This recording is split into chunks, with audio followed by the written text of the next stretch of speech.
we need to tighten our processes. There's data that we find to be important and valuable that's not being captured. We should dig into why that's not being captured and if we can adjust our processes to make sure that it can get captured. Welcome to RevOps Champions, a podcast designed for revenue professionals looking to advance sales and marketing initiatives through the role of RevOps within their organizations. In each episode, we feature leaders who are leveraging technology to drive operational efficiency, revenue, and improve the customer experience. Listen in and learn how to become a better RevOps leader within your own organization. Let's get started. Hello, and welcome to another episode of RevOps Champions. I'm Tiffany Cavegn, and today's episode is a little bit different than you have heard in the past. Earlier this year, I did a presentation with Bradley Hofbauer, our Director of Digital Enablement here at Denamico, and we talked about what questions you need to ask before creating a new report. This is so important when you are a business owner and need to analyze your KPIs. When you ask these questions before creating reports, you will ensure that you are reviewing data that will move your business forward. I'll let Bradley tell you more, but please let us know if you like this type of episode, and we will add more to our backlog. Thanks for listening, and here comes Bradley. I'm super excited to have my favorite team with me. I've got Adam and Bradley, and you probably recognize Adam if you've been to a hug before. He is normally your host, except that I came in and bulldozed my way in and said, hey, I want to host this one and maybe a few more going into the future. And I wanted to talk with Bradley about how to really gain some powerful insights into your HubSpot reporting. So before we ever get started and we were tempted to create 25 different reports, tell me, what are the things that we really need to think about before we start writing reports? Yeah, I think, most of the time when I field a question from a client about reports, the first question that I have for them back is, does this information even exist somewhere? So, I'll field some kind of question from a client about, needing to know some nuanced detail of a certain segment of their companies that they work with, but maybe that information has never even been collected into their system, or, there's no process that exists right now that manages that information. And so half of it is bad data or doesn't exist. And then the other piece there is, because this is actually a more common problem, is that data exists, but it exists in the wrong place. So an example of this would be like, if you collect like a company's industry, like maybe you do B2B work and one of your customers or your customers have a specific industry that they work in. Mm-hmm. But you're actually capturing that data when your salesperson is working with that customer. They're actually capturing that data on a deal record. That's going to be really a poor structure for how to collect that information, because it's not an attribute of the deal. It's an attribute of the company. Although, when you're building that process, you think, oh no, this is the right time to collect that information. And so this must be the right record for which it must live. But it's just wrong. That's like a really easy example. There's way more challenging examples that get more nuanced, and it actually becomes a little bit of a thought experiment to try to figure out, where should this information go? Sometimes it's something that people have to talk through and think through, and even involve a conversation with higher levels of leadership to understand what questions leadership might want to answer in the future or right now, more specifically. So that's the first question that I ask for people is, does this information even exist somewhere? And what I really love that you do, Bradley, especially when we have these customers that are a little bit more complex, and you've got You've got contacts and companies. Sometimes you have some custom objects like events or anything, right? But then you've also got deals and you've got tickets, and there's different data points at each one of those. And I love how you diagram that out.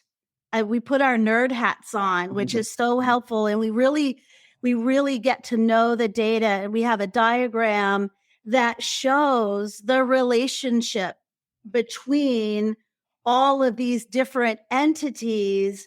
And I like to deliver that in a cheat sheet format so that when they start thinking about how do we use it, they really understand their data that they have and the relationship. And you could even take that a step further, which we've done before with how is this related through integrations to other things, but that is a topic for another plug. So number 2. Quick question. Just a question popped in. Sorry to interrupt. Tina asked, so can reporting not draw information from the different aspects of HubSpot? Great question. And I think when you say aspects, you probably mean like the related objects. So like a company is related to a deal, a contact, and a ticket. So can it, and maybe some custom objects. So can it not pull that information together? And it definitely can. Yeah. In fact, there's a space in HubSpot specifically called Custom Report Builder. It allows you to choose various objects that you want to report against. The trick about that is that whenever you build a report, you really have to go back to, if you're not familiar with data modeling as a concept, you have to go back to kind of data modeling 101 to remember how those things need to be structured in order to ask a question. So, for instance, whenever you choose a custom report builder choice for a report, you have the option of choosing what they call your primary data source is in a data model. You have what's called a star schema, where you've got the thing that you want to ask questions about in the middle and all the things that kind of feed into that around the outside of that thing. And so if you're asking a question about a company specifically, you want to remember to put that thing in the middle. And then you want to understand how that company relates to deals and tickets and custom objects and contacts and other things like that.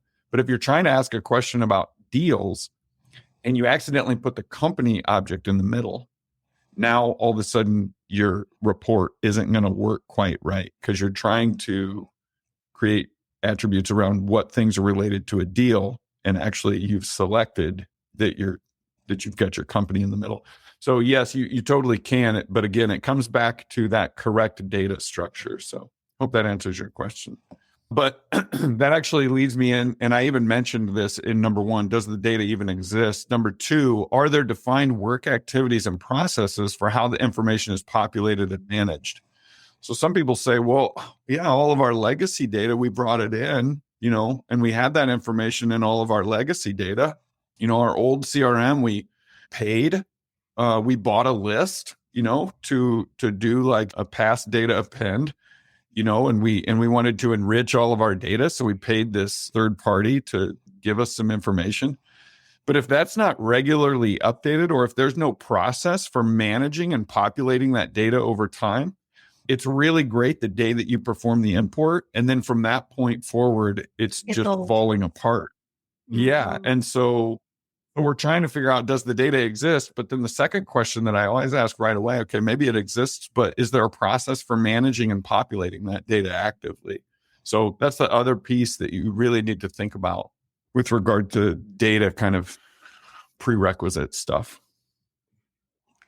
Yeah. And, again, that's just another place where you really want to be thinking about how are you going to use this data before you bring it in and before you integrate it. But again, that's another conversation. So yeah, I love this next one because you know me, I'm an artist and I like to, I like having whiteboard walls all around me. So really, Bradley, you really want me to draw a picture with stick figures? I really, a little bit more about that. I really, really do actually want you to use. So how do you do that?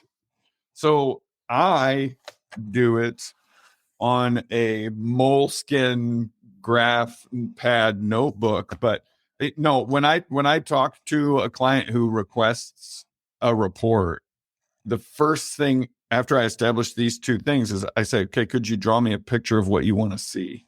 If you can't draw a picture of what you would want to see, it's unlikely that someone else is going to be able to produce what you want to see.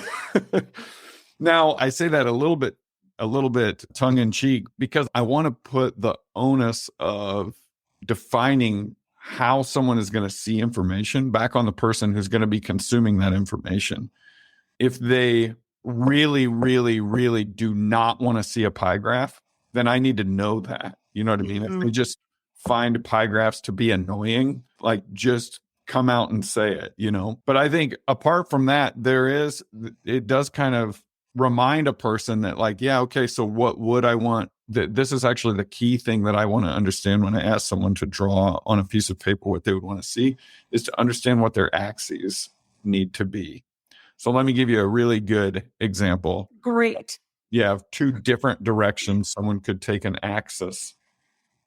So if someone wants to see a report and they're describing it to me and I'm not quite picking up what they're laying down, and then they draw a picture and across the bottom are dates, like months or something like that, going into the past and into the future, then now I know that they're looking for a time axis versus if at the bottom they maybe draw a histogram, like a bar chart kind of a thing. And at the bottom, they've got categorical data like industries.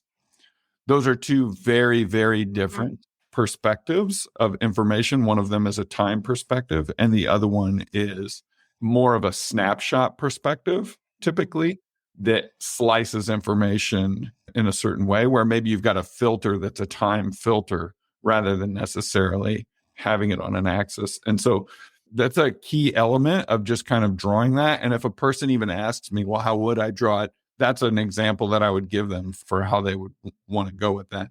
But it can significantly impact how a person interfaces with reports. The first report page I ever built, I probably spent 3 months building this whole report dashboard thing for a bunch of executive people. And I one of my best friends is like an incredible designer. And so I sent him a screenshot of my report. And I was like, man, what do you think of this? Isn't this so good? And he immediately sends me a note back. I can't even look at it. What are you talking about? You can't look at it. This is amazing. Have you seen the information that's available on here? He's like, Brad, your colors are like burning my retinas. I can't even see what's happening. So that was another thing where I was just like, okay, yeah, like visuals matter, colors matter, all these things matter. And when somebody draws me a picture of what they want to see, I'm not necessarily going to glean, all the color schemes that they want. But, using your company's color schemes, bringing all that stuff into your actual visualizations, it's really, really important. And then the last piece, hero number 3 that I get is maybe someone actually doesn't want a visualization at all. If I ask them to draw it and they're like, oh no, I'm not talking about drawing something. I'm talking about a list. A list? What do you mean? Yeah, like rows of data. A spreadsheet? You want a spreadsheet of information? Yeah, I want a spreadsheet. Okay. That's a very different solution than if you want a visualization. And most oftentimes, and this will get into our next conversation, but most oftentimes that means that a person is not looking to make a decision, but rather they're looking to do work with the report. And so that's a really critical turning point in the conversation as well. Yeah. Although even with those tables, having them even just sketch out what they want that table to look like is really helpful, because there's nothing worse than going back and forth. Let's do our 5th iteration of this report or this list. Yep. Because we're not really nailing the information that you get. So I love those tips. And I want to add one more thing that goes back to what your learning modality is. So if you have the ability, or if you have the challenge of, if a report is for one person, knowing the best way that they process information is super helpful. So if you have somebody that looks at a spreadsheet and goes, oh, I can't even look at that, or the opposite of that, you've got a nice graph and they're a data person, right? And they want to see the numbers. Knowing your audience is really helpful there. And don't be afraid if you have information that's going to go to multiple audiences, but you are creating two styles of reports with the same information, right? It's unlimited. It's okay to have 75 reports because you're doing it, a smaller number in different visualizations because different people process information differently. So really knowing your audience really helps is the only thing that I would add to that. That's really fantastic. Yeah. Just before we move on, is there any questions, Adam, that came up around prerequisites? No, nothing popped up in chat, but I'll keep an eye out. If anyone has one, they can definitely pop it in. No problem. Okay, so Bradley, as we move on, we're going to talk a little bit about the questions to ask. Now, we always say there's no wrong questions, and we believe that, right? We truly believe that. But what I've really learned from you is there are definitely the right questions that are going to get you those powerful insights faster and better, really, when you ask the right questions. Again, we're still before we even start creating the report. So tell me about the difference between work reporting and decision reporting. Yeah, that's a great point. So when we talk about reports and asking the right questions, we want to understand what it is that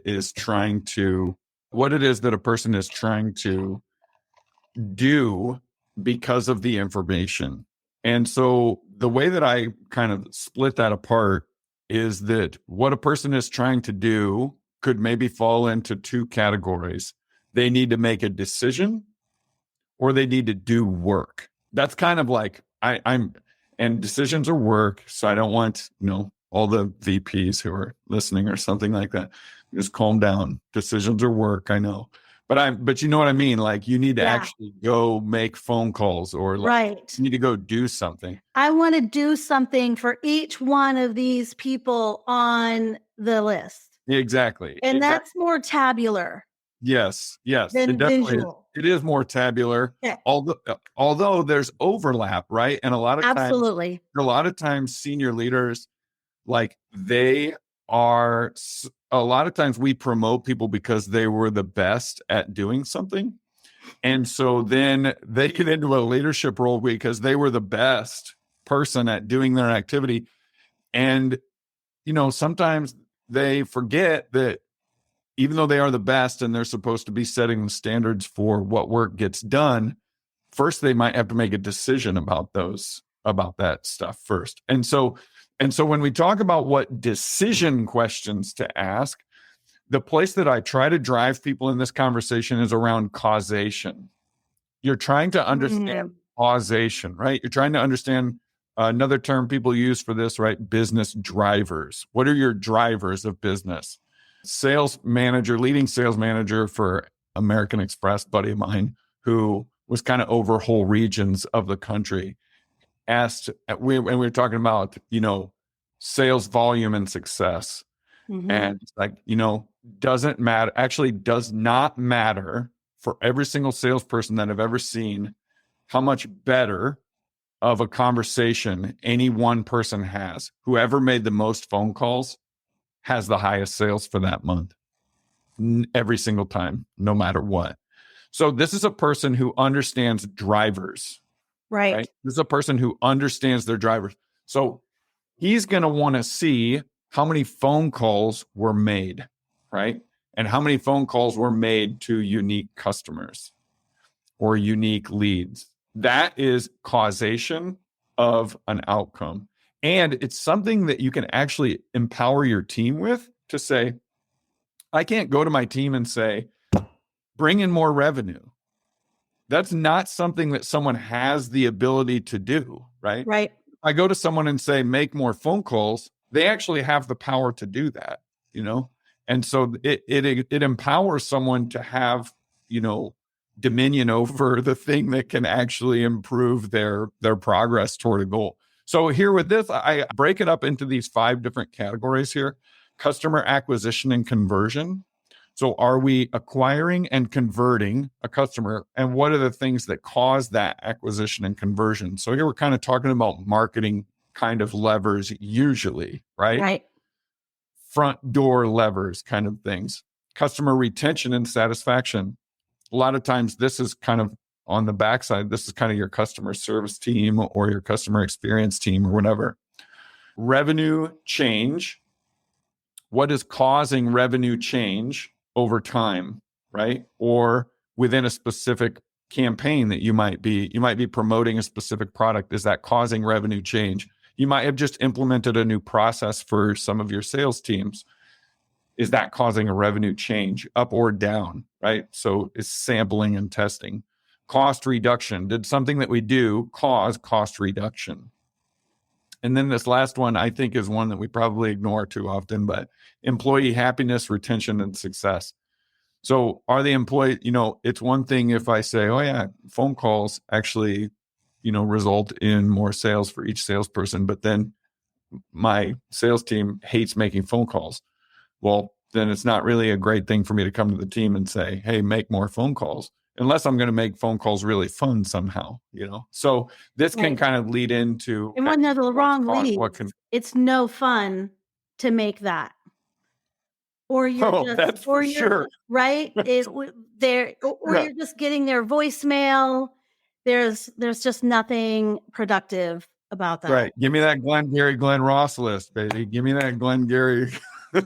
Right. So yeah, you need the right list for sure. So let me, if you don't mind, I'd like to repeat back what I heard, because I just want to make sure that I'm understanding this correctly. So let's just take revenue change, for example. What you're saying is not that you don't want a report for revenue, what our change in revenue is so that you know that information, but the decision that you have to make to impact the revenue change is what are the activities we're doing before it that's having that insight into why our revenue is changing, whether not necessarily always when it's going down, but also when it's going up. Like, what is it that we're doing that's causing our revenue to go up so that we can double down on the right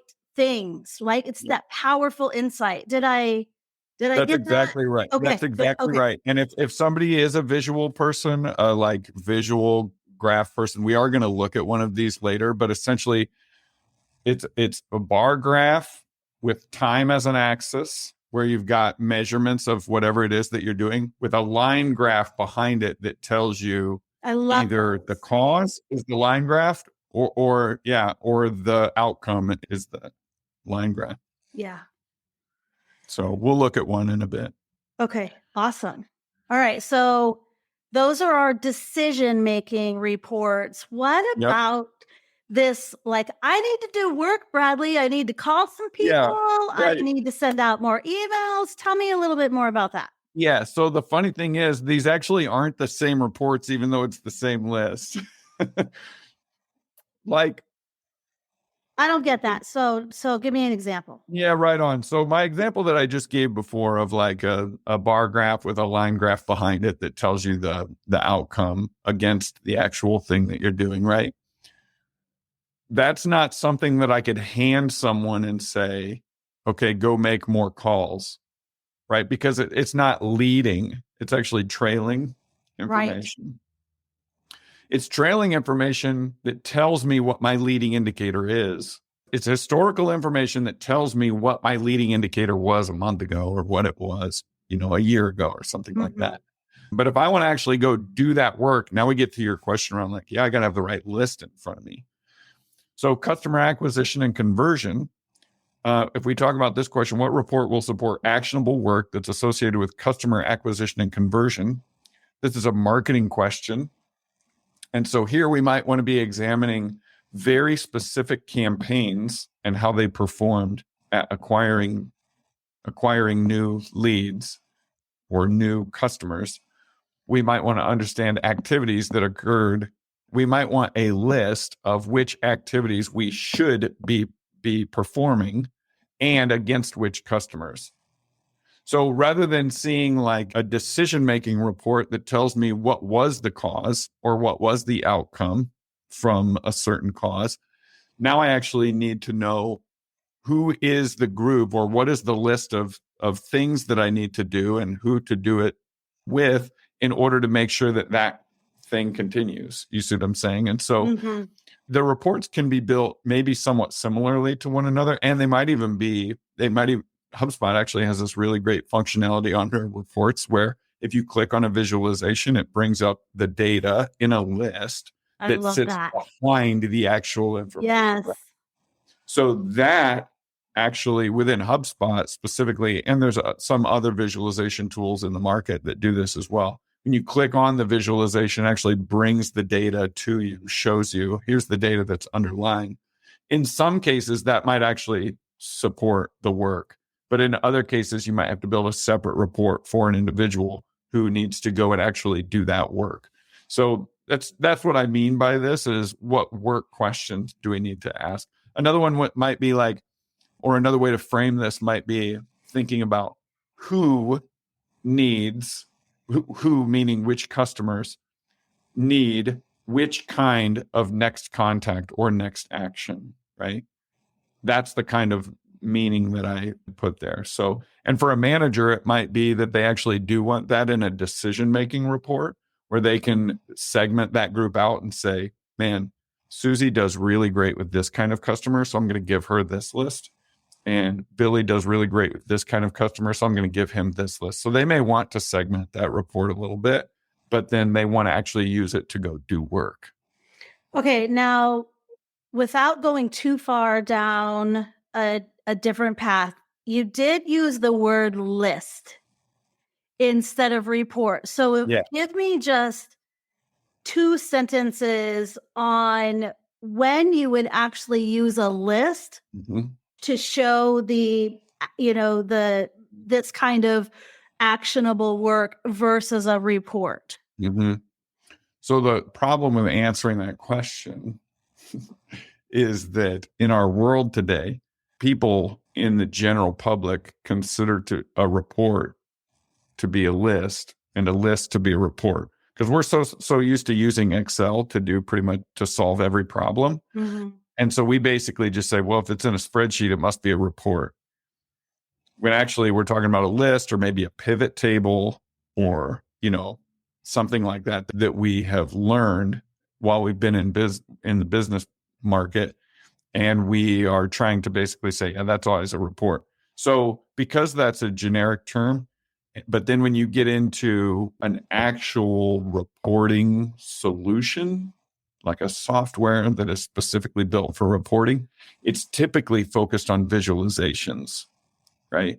Pie charts, bar charts, funnels, these kinds of things. Because when people think about reporting, when like purists think about reporting, they talk about decision making. And when purists talk about reporting, they're not at all talking about lists. But the thing is, that's just not the way the world is. That's not like truth about reality. So what we have to do is we have to show people, okay, lists are a kind of report, right? I mean, it's a presentation of information to a group of people that helps them maybe go do work or make a decision.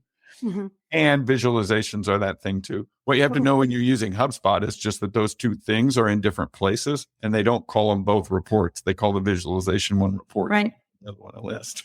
Do me a favor, everybody. Give me a visual thumbs up. And Adam, you can probably see everybody more. Give me a thumbs up if you, in June, just a month from now, not waiting till Q3, if you'd like Bradley and I to riff a little bit more down that lists road, because we're gonna move on to our next slide. So I can give a thumbs up in the chat as well too. That too.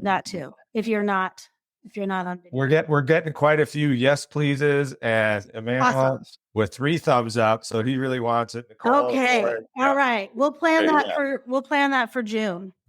Okay. So we're going to talk about some examples now, right? Yes. A quick way to understand if you're kind of on the right path for being able to answer questions is to see if you can answer the basic questions. Okay. So a lot of times I'll field questions from a client where they're asking incredibly nuanced, very segmented questions about their data, but they can't answer like this first question or this third question, right? So here's what I want everybody on the call to just think about today.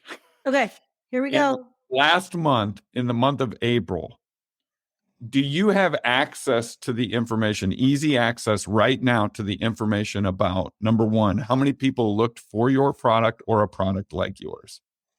Do you know how to get the answer, like a number, like just one flat number to that question? And because if I can't answer that, yeah. I can't start to segment it. You can't start to understand how your marketing is influencing that audience, right?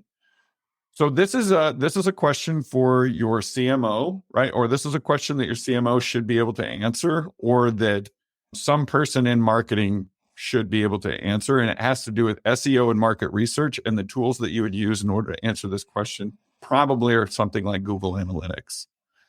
That is kind of where you're going to live for question number one.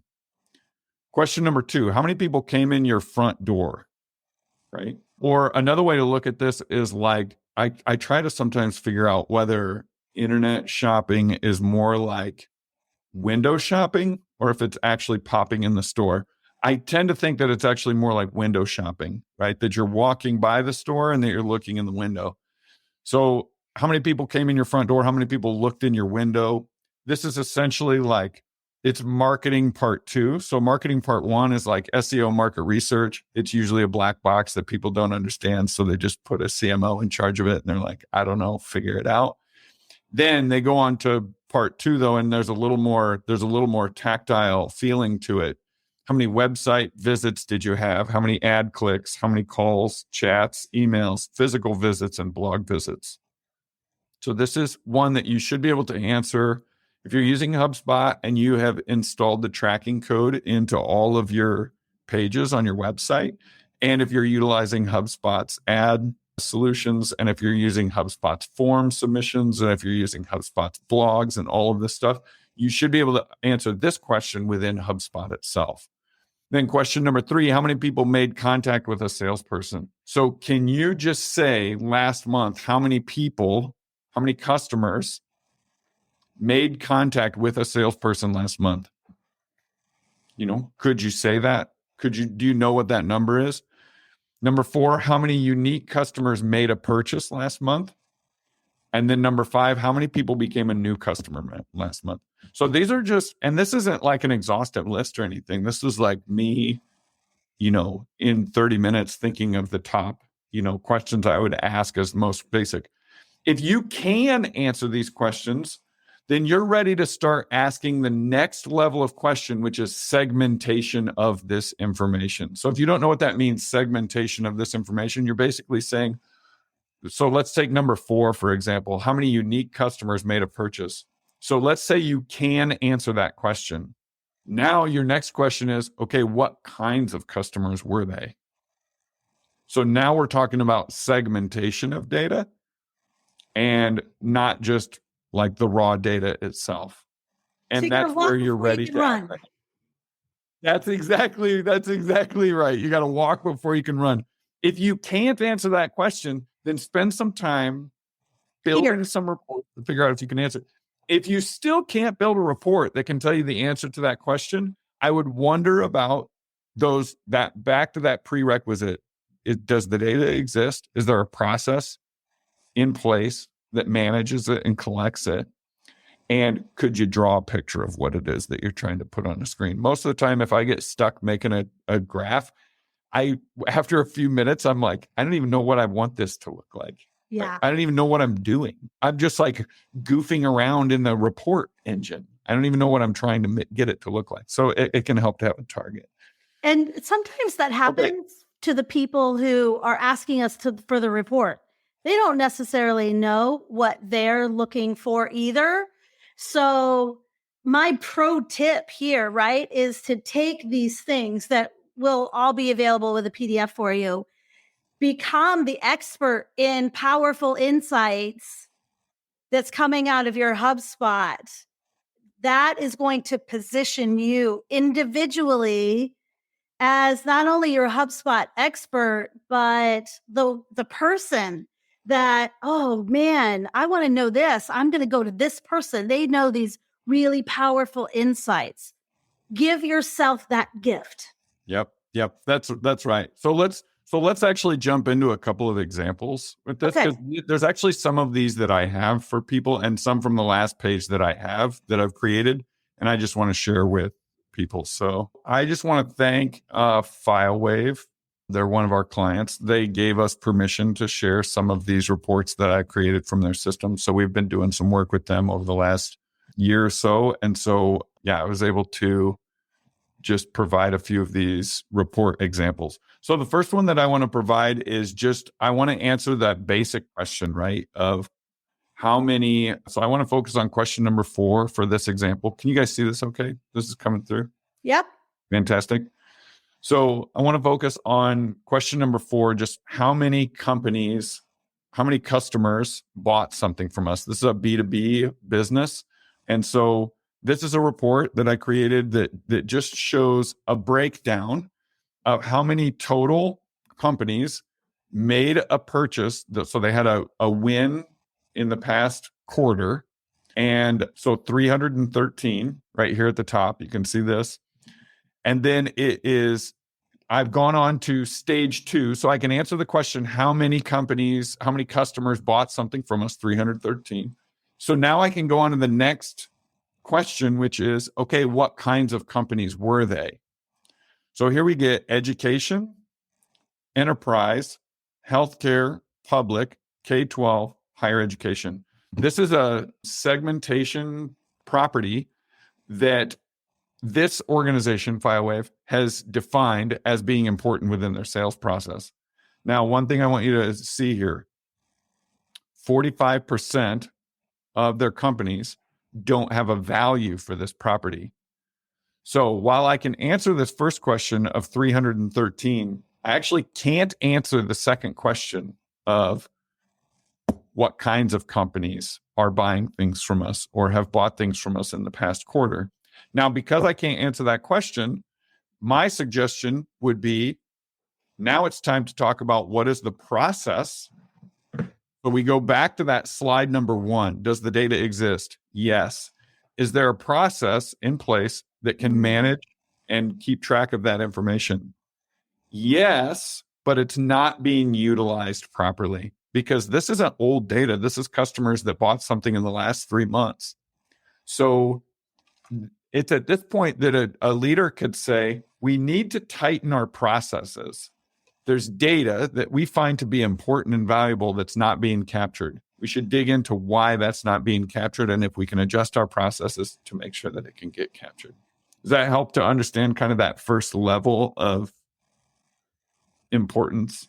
Yeah, Bradley, let me ask you a quick question on that 45%. Now, your decades of experience as a data manager, would you say that there's a significant amount of that 45% that are truly active and valuable customers that you're missing out on?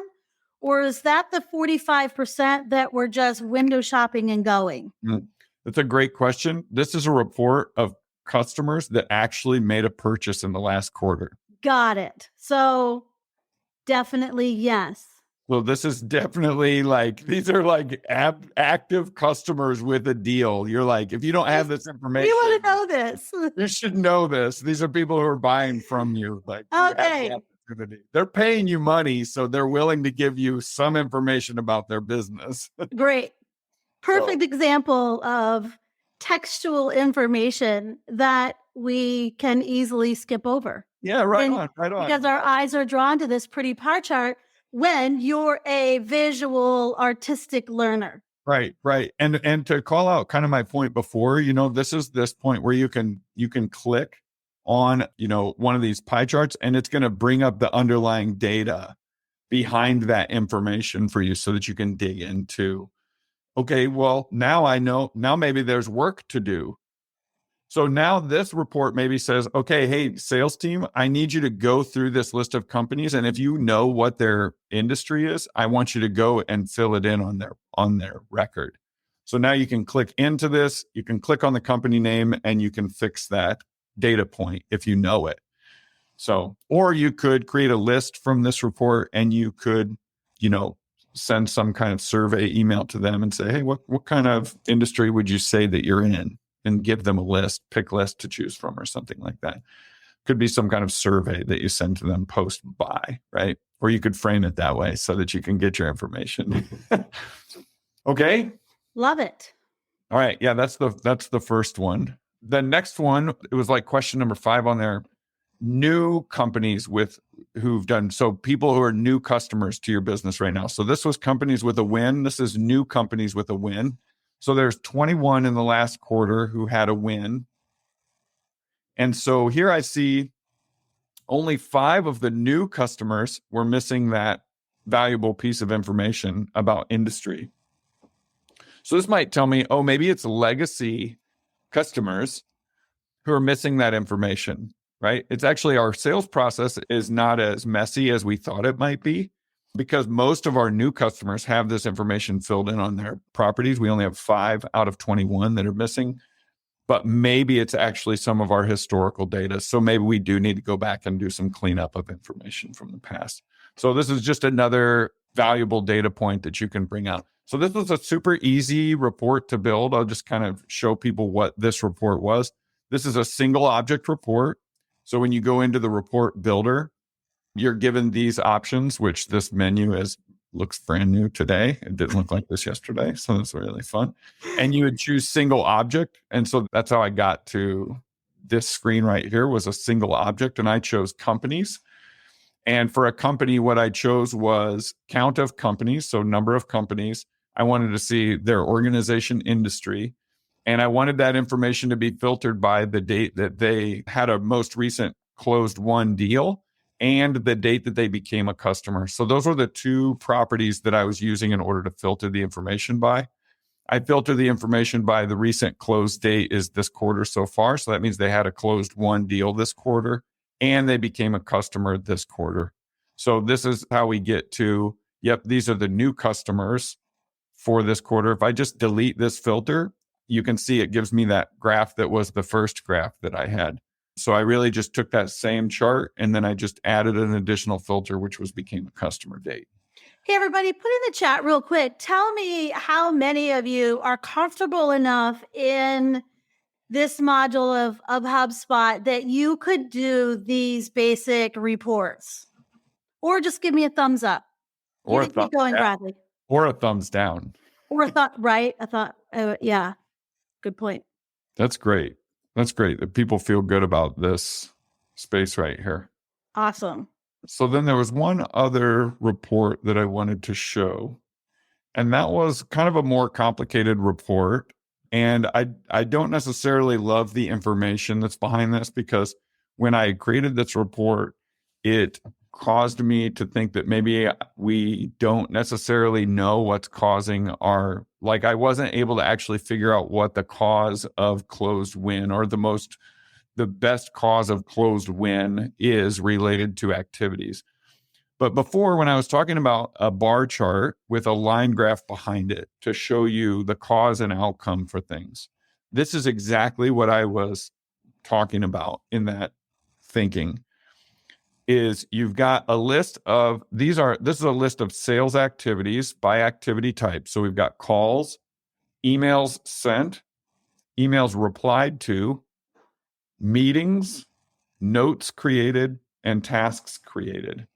So that's the bar chart down here stacked by month. So this tells you the number of activities that are happening by month by your sales team. That's what that is, right? So at the top here, I can say in January of 2021, our sales team executed 365 activities on their closed won deals. So they activated 365 activities, not on all deals, but on their closed won deals. And so then I could say, okay, so then does an increase in this number of activities, or does an increase in a certain kind of activity increase our sales? That's what I'm trying to figure out in this decision-making graph. So you can see how these are quite a bit more complex when you start asking, what's the cause of an outcome? And your first attempt might get you to a dead end. I don't know. I don't know what my cause of my outcome is. I can't tell. We've got this spike of closed won deals here in March of 2022, but I don't see that any activity in the previous months leading up to, or even in that month, really seemed to have a huge impact on number of closed won deals. So maybe I don't know what impacts my closed won deals as far as sales activities go, or maybe there's some other driver of closed won deals that I'm not seeing here. So Bradley, if you roll over the call, I'm just curious that at the top, so that it highlights the call pattern. Yep. Okay.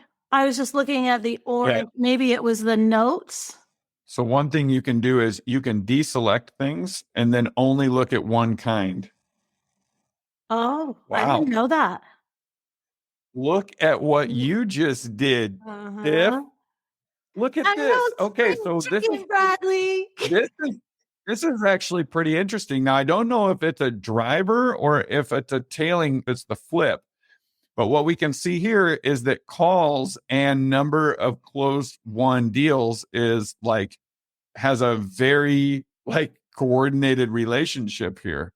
Do you see that? Yeah. And so your calls in January probably may have an impact on your sales in March. And so if you've got a pipeline time period that's a little longer, which with FileWave, I think, that's probably correct.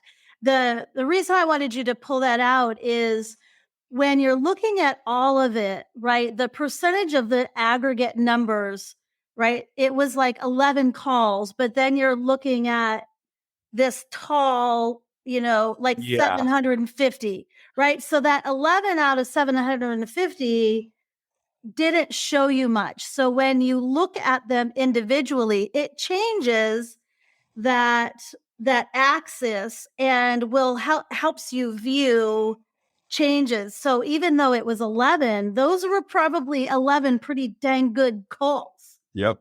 No, that's right? As we know from what you said an hour ago, that it's the calls from a sales perspective that matter, but remember that you also need those marketing efforts so that salespeople even get.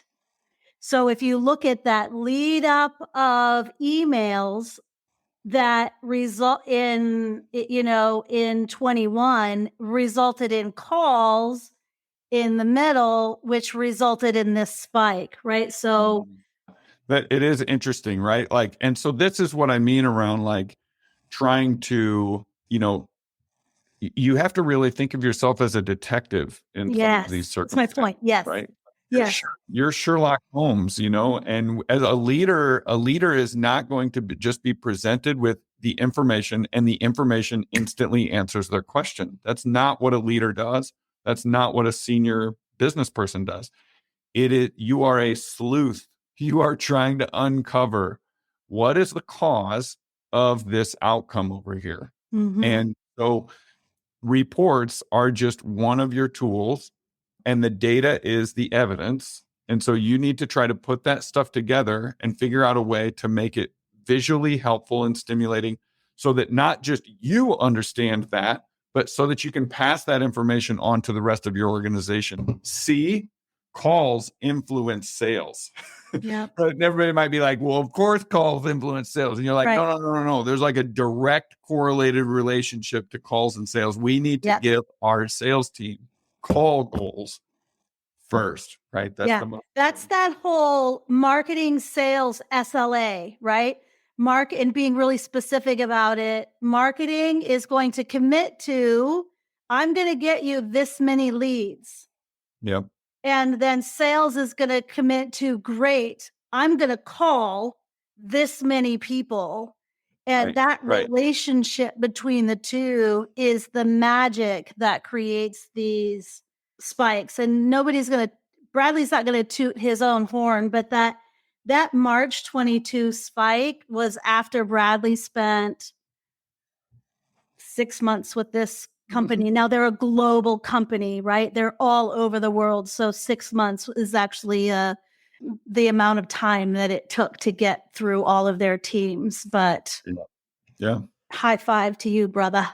Think of this as ask the expert, ask Bradley anything, office hours, right? Like, what's going through your head now that you've done this? And I'd love it if you would put it in the chat. If there was one thing that you were going to take away from today and commit to, you know what? It's the end of the month as I go into June. Yay, summer in Minnesota. What's one thing that I'm going to promise myself that I'm going to work on, whether it's something new that you're going to do or you're going to double down on something you're already doing? I'd love that. And please feel free to unmute yourself and ask Bradley some questions, and I'll stop talking now. Laura, you're welcome. Thank you so much for coming. We're going to think about decision versus work reports. That's awesome. Thank you, Kristen. That was a really great example, Bradley. And thanks again, that goes out to FileWave for letting us use those reports. I know they have been very useful. Okay, doesn't sound like we have any questions.